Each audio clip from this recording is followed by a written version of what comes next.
So I'm at this CEO shindig the other night, and what do you think comes up as their biggest headache? It's not the healthcare law. It is not all of these new rules and regulations. It is not sales abroad. You know what it is? It's finding the right workers here. It's true. Most of the CEOs I talked to said that their number one problem is finding the right people. But not just the right people with the right attitude. To a man and a woman, they all said there are plenty of qualified candidates out there. It's just that when a lot of them come in for the big job interview, well, they're a big old disappointment. One of them told me about a young man who kept playing with his smartphone. Still another who took a call during the interview.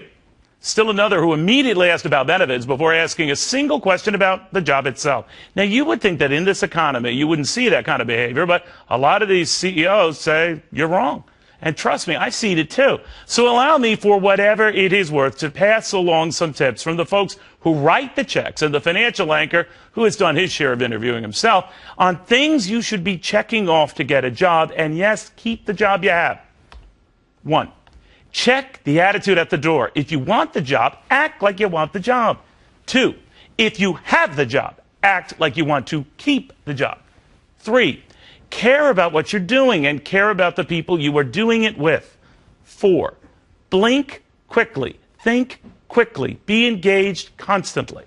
5, if you've got a chip on your shoulder, allow me to kick you in the ass because you are wasting my time, you're wasting your boss's time, you're wasting all these qualified, eager candidates' time. Go. 6, if you don't like what you're doing, quit whining, get packing. But don't come to me thinking you're entitled to anything. You're not. 7, bad attitudes are contagious, and bosses aren't really that big on contagions. Contain it or be done with it.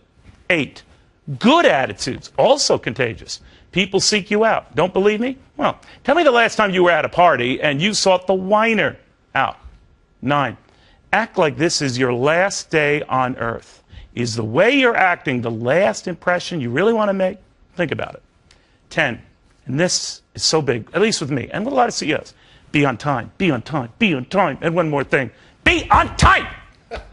Look, none of this is rocket scientists, but take it from a lot of CEOs. Even some rocket scientists don't get it. I think each and every one of us has some baggage, has some excuse, some reason to complain or bitch or whine. Some do, some don't. You know what I say? We all have bad days. We all do. But that does not entitle any one of us to make sure others have a bad day with us. Life is short, my friends. Go long. And for God's sake, drop the long face. This isn't about finding work. This is about making sure you don't look like a piece of work. I mean, we all want to grow up to be Dion, pretty much. Right, Dion? I hope. You don't get Dion. Demand it. See you tonight at FBN.